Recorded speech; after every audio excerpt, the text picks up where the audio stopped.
district आरो central कमिटिनि मानगोनां बिबानगिरि नोंथांमोन आरो बेयावनो हांख्रायहरनायाव नुजाफैनो हानाय महरै नुजाफैनाय जोंहा एक्स BO अमर सिंह ब्रह्म बिथां आरो दनजेस्वर ब्रह्म बिथां आरो बेहाय दिनै दतमा आन्चलिक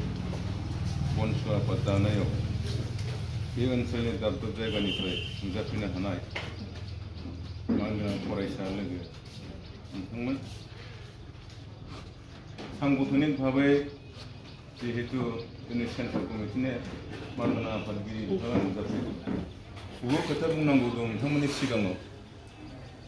दाजेननायनिफ्राय दिनैसिम बनसु आफादा दिनै गावनि उद्देश्यखौ लानानै मा हाबाफारिनि गेजेरजों सोरखिबोखो बेनि सोमोन्दै निस्सय नोंथांमोनहाबो मिथिनांगौ दङ दा बे हिसाबैनो मिटिंआबो एसे गोबाव जाबाय आरो जोंहा सिगांनि बिबुंथिगिरि बिथाङा उद्देश्यनि सायावनो बेस खालामनानै जथेस्थ' खोथाखौ मेहेरगोनां बाथ्राजों नोंथांमोननो बुंलांबाय निस्सय जथेस्थ'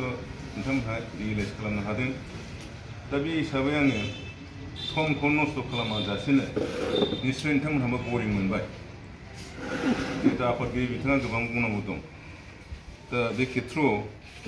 मिटिं सामलायगिरि बिथाङा आंखौ फंनैसो बुंनो खावलायदोंबाबो आङो सुंद' आंनि बिबुंथिखौ लाखिनो आं गसंनाय जाहैबाय दा आं गुबुनखौ बुंनो नागिराखै आं नैबेखौनो बुंनो सानदों जे दिनै जे दतमा आन्चलिक बनसु आफाद दाबाय बेहाय जायफोरखौ आफादगिरि आरो नेहाथारि हिसाबै सायख'दों बा जाय बिबानगिरिफोर मोनदों आंनि नुनायाव जोबोद राफोद नुदों बिथांमोनखौ निस्सय बिथांमोनहा जथेस्थ' खामानिखौ मावनो हागोन सोद्रोमाफ्राबो माने खुब माने मा होनो स्ट्रं आरो इन्टारेस्टेड आरो खुब माने साहसिबान बेबायदि आङो माबाखौ नुनो मोनदों फिजिकेल माबाखौ दा बे हिसाबै निस्सय नोंथांमोनहा मोजाङैनो खामानि मावनांगोन आं दा बेखौ नोंथांमोनखौ खावलायनो सानदों जे दिनै आन्दलन खालामनो ओंखारबाय बनसु आफादा आन्दलना एथ' गोरलै बाथ्रा नङा बे आन्दलननि खामानिखौ मावनो थाखाय जोंनो रायजो राजानि मदद नांगौ खौसेथि नांगौ खौसेथि गैयाबा नोंनि आफादा दाब्लाबो नोङो जेबो हाबा मावनो हाया आरो सेंग्रा आफादखौ बाद होनानै खुनु आफादानो मोनसे गावनि उद्देश्यखौ मावनानै सफल खालामनो हाया दा नोंखायनो सेंग्रा आफादासो माने मेइन बे हिसाबै बे दतमा दखरा बे खोन्दोआव जेसेबां गामिफोर दं बे गामि सिङाव थानाय सेंग्राफोरखौ नोंसोर दा मटिभेसन खालामनानै आफादनि उद्देश्यखौ बुंनानै बे आफादनि जानानै खामानि मावनो थाखाय बे फरायसाफोरखौ नोंथांमोनहा बनसुआव खौसेथि लाबोनो थाखाय नाजानांगोन आरो बिनिफ्राय गामियाव आइ आफानि सिगाङाव बनसुनि जिथु उद्देश्य बे उद्देश्यखौ थांनानै गामि दरसेनि रायजो राजाफोरखौ लानानै एबा गामिनि मुरुबि दैदेनगिरि जेनेबा कयेकजन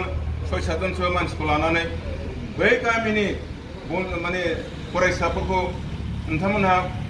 आखायाव लाबोनानै बे मानसिफोरनि दारैनो लिंनानै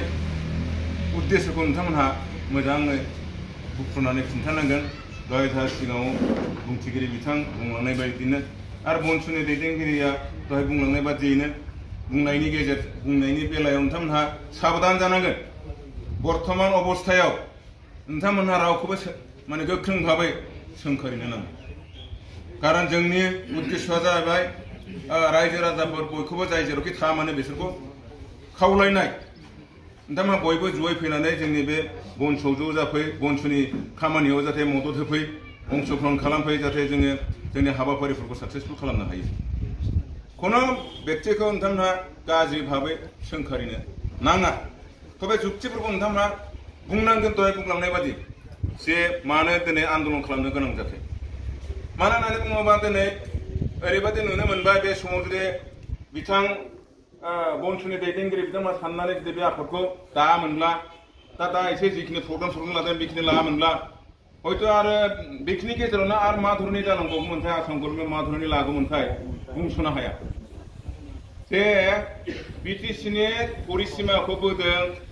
tribal belt and block and साबटेनखौ लानानै गुबुनखौ नङा बिनि बाहेरा थानाय माबाखौ लानानै गामिखौ बोआखै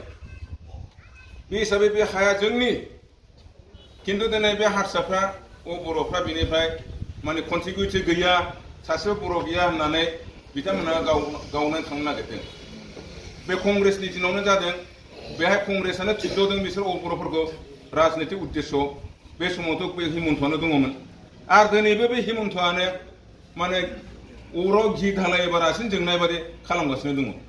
पेपारि कागजजों मा नुनो मोनदों जे दिनै बर'फ्रा दाखालिसो पेपाराव नुनो मोनदों ओरैनो हाइकर्टआव दा 900 बिसिबांबा गामि अर्डार जानानै दं दानख'नायनि 954 दा बिनि अनगायैबो बे बर'नि दैदेनगिरिफ्रा दाखालि प्रेस स्टेटमेन्ट होदों डेडलाइनबो होदों 2400ता गामिखौ दाननांगौ बाइकखौनो बर' मानसि गैया गासिबो हारसाफोरजों दा बेखौ एमपि भट जानायनि सिगां खालामनांगौ नङाबा जों आन्दलन खालामगोन दा होनबा जोंनि गामिया बिटिसिआव 3079ता ना बेसेबांबा गामि दा होनबा 954ता थाङोबा बा दानख'योबा बा बिनि उनाव आरोबाव बे 2400ता गामिखौबो दानख'नो गोनां जायोबा जे नैबे गामियाबो गैया बे गामियाबो गैया जों थाया जोंथ' दरखास्त होखादों जोंखौबो माबानांगौ 954ताखौ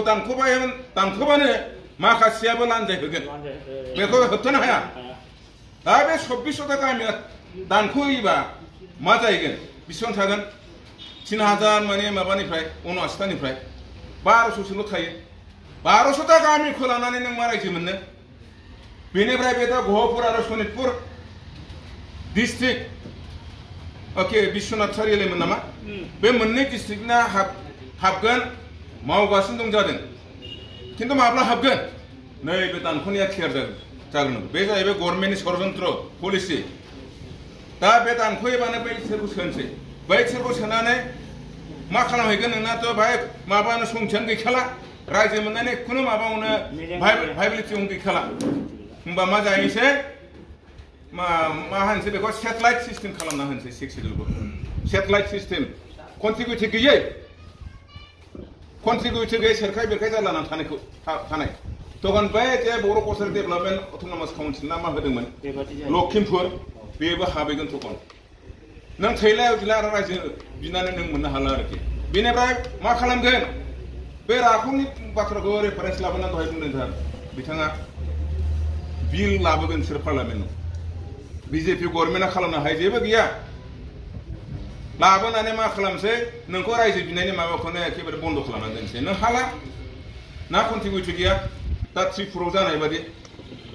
त्रिपुरानि बर'फोर जानाय बादि सेटेलाइट सिस्टेमाव माने 6 सिडुलनि आन्दाराव थानाय बादि दा बेबायदि अबस्था दा बेफोरखौ नुनानैनो दिनै माने जोंहा इउनिभार्सिटिनि लेक्सारारफोर कलेजनि लेक्सारारफोर बिथांमोनहा ज' जानानै माखासे सात्रफोरखौ ज' खालामनानै दिनै बिथांमोनहा बे रायजो बिनायखौ पुनराय रिभल्ट खालामफिननांगौ होननानैनो बिथांमोनहा बे आफादखौ माने सोमजिहोदों दानाय जाहैदों आरोखि दा बिनि दैदेनगिरि बिथां बनजित मन्जिल बिथाङा प्रेसिडेन्ट जाहैबाय आरो सेक्रेटारिया मा नामोना बावबाय थायो निजोम गोरा दा बिथांमोनखौ जोङो दैदेनगिरि हिसाबै ग्रहण खालामना लानाय जाहैबाय जों बिथांमोनखौ मानिनांगौ दा बिथांमोननि नेतृत्वखौ जोङो आजावनानै लानांगौ बिथांमोननि डाइरेक्टिभ्स मथे जोङो खामानि मावनांगौ बिथांमोननि नेतृत्वआवनो जे जों आलादा हादरखौ मोनथारगोन बे एसपेक्टखौ लानानैनो जों खामानि मावनांगोन दा नोंथांमोना साफ्रोमबो रायजो बिनायनि बे बनसु आफादनि मा होनो मजबुत माने मा होनो बेखौ सफिस्टिकेटेड वार्कार जानांगोन मोनथिबाय बे जाहैबाय नोंथांमोननि सोलोंजेननाय उकिल जानोबा नों सिनियर उकिलनाव थानानैसो नोङो कर्ट कासारिनि माबाखौ नों सोलोंनानै ओमफ्राय बिनि खायदा कौशल गासिबो प्रसेसिं मारै खालामनो हायो बिनि अभिगताखौ लानानै उनाव हारसिङै उकिल खालामनो हायो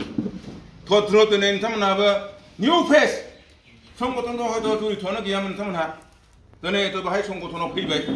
दा नोंथांमोननि सायावनो दिनै बे आनसलिक कमिटि दाना होबाय बे आनसलिक एरियानि जेसेबां गामि दङ बे गामिनि आइ आफा आरो सेंग्रा सिख्लाफोरखौ खबजाव लाबोनायनि बिबाना नोंथांमोननि सायावनो दा बिसोरखौ लाबोनांगौबा नोंथांमोना थांनानै मारै एप्रच खालामनो मा बाथ्रा बुंनो रायजोफोरजों माबायदि रायलायनो नोंथांमोनहा मानि सायाव आरो मानो दिनै आन्दलन खालामनो गोनां जाखो दा दिनै बे मा होनो बन्धुनि आफादगिरि एफाग्राब लेखा गोरों आन्दलननि बिबान लानो मा प्रयजन गोलैदोंमोन बिथाङाबोथ' मोनसे परिकल्पना दं जिबननि थांना थानायनि लास्ट बिया बर' जागोन गथ' गथाय जागोन न' बां मोजां लुनानै मोजाङै रायजो जालांनायनि गथ' गथायखौ मोजां शिक्षा दिक्षा होनानै मोनसे सिमां थायो जोनोम मोनबाय जेब्ला खिन्थु बेखौ बार होनानै दिनै मानो बे रायजो बिनायनि नेतृत्वखौ मानो लानो रुजुनो बिथाङा आवगायबोदों मानो पुलिसनि माबा मा होनो हुमखि लानाय बा गाबोन मानिबा माबा हरनाय अनेक नाखि दैदेनगिरिनाव अनेक रोखोम अनेक माबा थाङो सिगि सग' खालामनाय माबानाय बायदिसिना बाथ्रा बुंहरजानाय माबानाय बे रोखोमनि मानो बिसोरथ' बुजिनो हायोना बुजिनो हायोथ' नङाना दिनै बे आफादा लेखा गोरों जाजोब कलेजनि इउनिभार्सिटिनि लेक्सारार जाजोब जोंनिफ्राय हाइलि क्वालिफाइडसिन होमबा मा बुजियो बिथांमोना बेक्ति सार्थनि थाखायथ' ओंखारबोआखैना दिनै जातिनि सार्थखौ लानायसो आरो बर्तमान जातिनि जे राजनितिक अस्तित्व बे जे बिपदापन्न जों जोबनोसै जाथिया मोनसे समाव जों आन्दलन खालामनानै जे बिरत्व देखायबोनो हादोंमोन सारा पृथिबीनि मानसियानो मिथिदोंमोन बर' जातिखौ आसामनि मानसिया गिख्रांदोंमोन जायनि फले बेहाय माने 6 शिड्युल माने प्रभिजनाव गैयाबाबो होनो बाध्य जानांदों सेन्ट्रेल गभर्नमेन्टआ दा होमबा बिथांमोन लेखा गोरोंनि बाथ्राखौबोथ' रायजो राजाफोर निश्चय सानगोन ना मोनसेया जेरै माने मा खालामबाय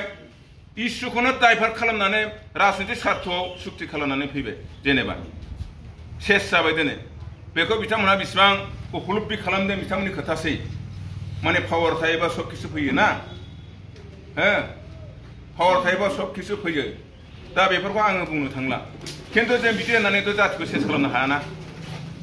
जातिखौ सेस खालामनो हाया दहायनो बुंदों 1967 सनाव पिटिसि दाब्रबनानै मा जाहैबाय बे समाव इन्दिरा गान्धीया इन्डियाखौ रिअर्गानाइज खालामनांगौ होननानै डिक्लेयार होदों बे खारनावनो दिनै बर'फ्राबो मोनसे रायजो मोननांगौ होननानै माने उदयासल बिदोंमोन एबसु सेन्ट्रेल एबसु दानानै बेखौ समर्थन होदों आरो खामानि मावदों खिन्थु पिटिसिया बेखौ उनावहाय मा खालामदों प्रत्याहार खालामदों बे माबा जनता सरकारमोन नामा बेजों माने गोरोबनानै ओमफ्राय माबा खालामदों आरोखि मा होनो मन्थ्रिखौ लानानै उदयासल गिबाब होननानै माबादों गारासै थेवबो बेनिफ्राय बिनय कुंगुरनो सासे लेफ्टेनेन्ट दंमोन नामजादा अफिसार नेभि अफिसार बिथाङा नागारना फैदों बिनि सिगां माने प्रिप्लेनमोन आरोखि पिटिसिया बे समाव मा होनो सेंग्रा आफाद दादोंमोन बिराद गोख्रों भाबै खामानि मावबोदोंमोन बे सेंग्रा आफादखौ माने सिफायनाय जायो बे सेंग्रा आफादनि प्रेसिडेन्टआनो जाहैबाय कनकेश्वर नार्जारी दाबाय नालाय ओमफ्राय नेक्स्ट मानिबा इलेक्सन फैदोंमोन इलेक्सनाव माने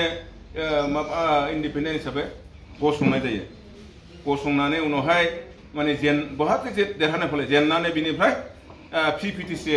माबा जायो माबा मा होनो प्रग्रेसिभ पिटिसि पार्टी दासै आरोखि बेनि प्रेसिडेन्टआ बे माबा मिसिं मानसिमोन बे मा नाम मोनलाय बे समाव राम बिरसन दले ना माबा बेमोन आरोखि बिनि उनावहाय माबा पद्मलोचन आदाया प्रेसिडेन्ट जायो मिसिं बड'लेण्ड दाबि खालामो जेला बे माबा बिनय दा फैयो बिनय दा फैनानै बिनिफ्राय मा जायासै प्रग्रेसिभ पिटिसिखौ नामखौ सिफायनानै इउटिनेल नाम दोनो नाम दोननानै उनावहाय मा जाहैबाय मा मिसिं बड'लेण्ड होननानै ट्राइबेल लेन्ड खालामासै ओमफ्राय खुंग्रा दाथ' गोजोनासै मा ट्राइबेल लेन्ड होनलायनानै बेनिफ्राय बै माबायाव पार्किजुलियाव माबा कनफारेन्स जाहैयासै बे कनफारेन्सआव बिथाङा खुंग्रा दाया गावस्रालाङो